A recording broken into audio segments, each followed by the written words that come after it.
with your last statement, something struck me in what you were saying there before. And one of the things was just how your film seems to open bridges between people of different perspectives. And I think it's because it's not saying anything in dialogue. It's sort of giving an illustration visually of something that a lot more people can relate to, even if their concerns are in different pockets.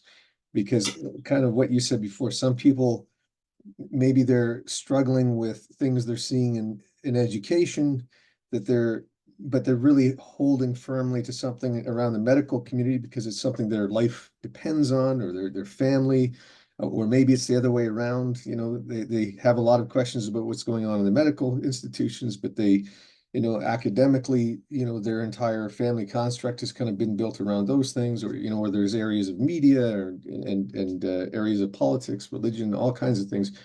But when in visuals, a person can see how another person's struggle functions similar to their own without kind of putting labels on it.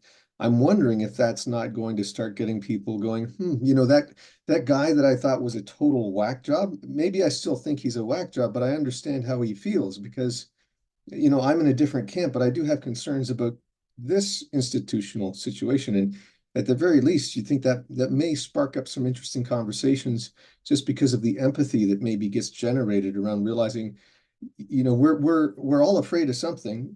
It might be different things, but we all have reasons, sometimes anyway, we have reasons for those fears. And it's worth kind of exploring and opening a dialogue. It means we don't have to fully agree, but we can see why some people are digging for more truth in institutions we might not question ourselves. Um, Mhm. that seems to be a hope that comes through in that and in what you're saying about people coming from different points of view. Yeah, yeah, that's a beautiful hope to have, and I think that's one of the first stages to us going into a different place than where we are right now, right? It's we know that dialogue and communication is very fractured, broken, polarized. So if this film can contribute in any small way to that, that would be beautiful. And Mhm. that's also why I chose to use the most basic symbols that I could. All the characters are quite somewhat bland. I tried to have them be so that we can then project ourselves into them. And they're all it feels like a Gap ad in a way. They're just wearing t-shirts and jeans and be almost like as basic as possible. And also being an adherent of the perennial traditions and perennial wisdom, this ray of wisdom and love that moves through our earth plane throughout the ages, and it's iterated into various avatars and land specific traditions that emerge from different cultures. But that ray of truth, the one, the creator, the source of it all, and the hierarchy of laws within the material and spiritual planes, it is simply there. Mhm. And no matter how we dress it, of course, certain traditions are, I think, work better for me. Some are more evocative of certain aspects. Others may be more confusing, may not be the greatest in relaying these things. But as an adherent to the perennial wisdom and tradition, one of my missions is to, as I learn more, as I develop I want my art to reflect the holding up of the torch of that ever-present light. Mhm. And to do so, I don't want people to be stuck in the weeds. We know that right now is both an artifact of what I'm seeing is manufactured conflict between people, as well as just a product of us being human beings with our differences. So it's both of those, and I think there's a capitalizing on our inherent differences, our collective and personal immaturities in various ways, and capitalizing on that to obfuscate the truth of our power and the beauty of what could be on this plane. So yeah, with this art, I've dialed a lot of little knobs. The execution is more simple, it's rough, it's sketchy, but the choices that I've made were the best choices I could make at that time to make it as accessible to as many people as possible without them being turning it off immediately and not getting the full transmission of the message. Yeah, well, it's interesting that you say that because it's almost like the pieces that you've done reflect that in the work itself. And correct me if the intention was maybe different, but just the way I was kind of looking at it, because I saw some of In Shadow. I think because I was just transitioning out of the office at the time, I didn't get to see the whole thing, but it had a more abstract sense to it. It was almost like if someone were envisioning things that are kind of like a warning of the struggles that we as humans face. It was like flashes of what those things could be or are. And then well, I saw them in a different sequence, but if I go in the sequence you made them, the Forest King was it was a very cohesive story about something that I think when people see it is quite relatable to the technology we're dealing with, the loss of self, and a number of other things. It's sort of, it didn't have the hope yet built into it, and I don't think that was the intent. It was more like a warning, I think. But then as you get to the kingdom, even though it's in some ways you say the simplest sort of stylization, it has the most kind of concrete. It, not that it's concrete in the sense that it tells you what to think, but you can kind of see where it's guiding you in a less abstract way than maybe In Shadows, if I go back to that. And there was kind of an evolution even in the story that became clearer and clearer as to what one might look for in terms of hope as you kind of go through the funnel of your stories that I thought was quite interesting. Yeah, totally. It is the most direct and obvious. I mean, in Kingdom, as far as the what the direction of the message is, yeah, absolutely. Mm. And Forest King was a cautionary tale, and it served as such. But I did feel, to be honest, some guilt after making it and during the making of it. I felt some guilt for this is sound funny, but some guilt for the characters and what I was leading them through. But I also knew that their plight there was necessary for the messaging that I felt was good for the audience. But I also felt as a storyteller, I didn't want to leave people in a dark place, especially in this dark societal episode that we're in.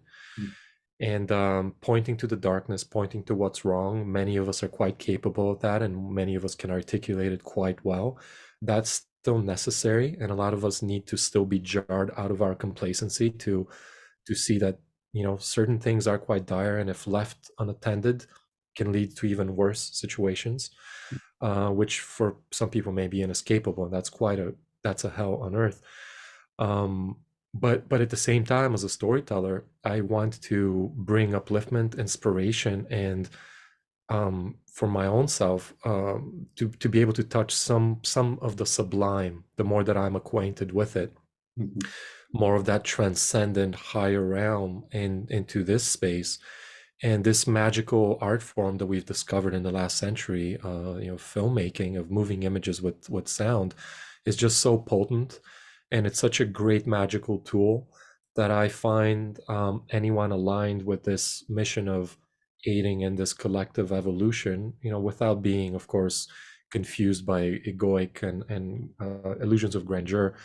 Anyone that's allied to this vision is there's a responsibility to inspire, to uplift in a not overtly sentimental way, but in a way that actually goes deeper into some deeper part of our being.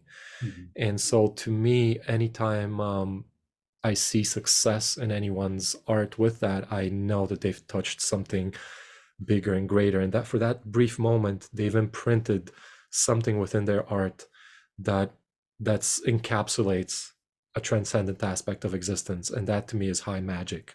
Mhm. And a lot of times it happens accidentally, sometimes it happens in a moment of inspiration that we're able to capture.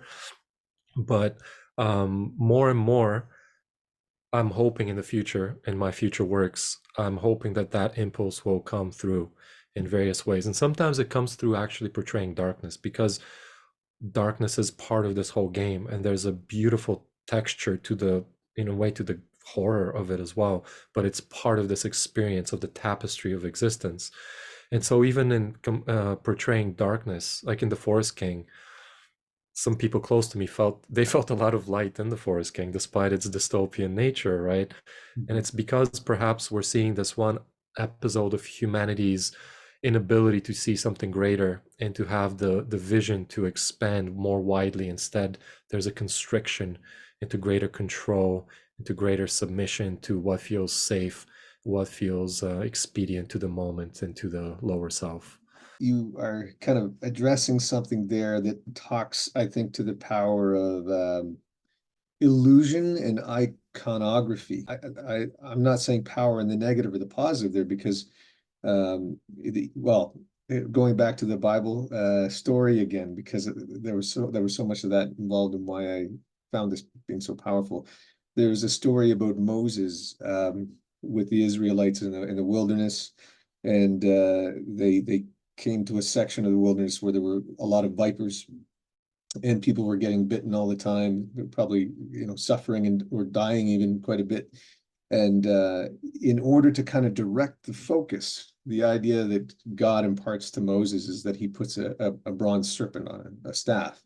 But he's also warned, like, this is where people are going to focus their attention, and as long as they come to that place, they'll be healed of these viper bites. But if they start to kind of worship the object, it's not going to work anymore, and it's going to have to go away. And sure enough, over time, initially it worked. People got the focus they needed. There was an icon there, or if you will, they fell into the illusion of this being a methodology that would work, and it did, because it, but then once it became an object that people were worshiping itself and not the truth behind it and what the purpose was, it lost its power. And I raise that because I think, the all of the stuff that we create comes from a place of generating illusions that can inspire us. Like in the story of the Forest King, it's all about the excitement of illusion, virtual reality, things like that. But as much as it can be inspiring, give you kind of creative things that puts things into the real world, it can also become a prison that consumes us. We get lost in the lie of it, and so it's a double-edged sword that you have to be careful with, not necessarily discard or wholly embrace either, I think.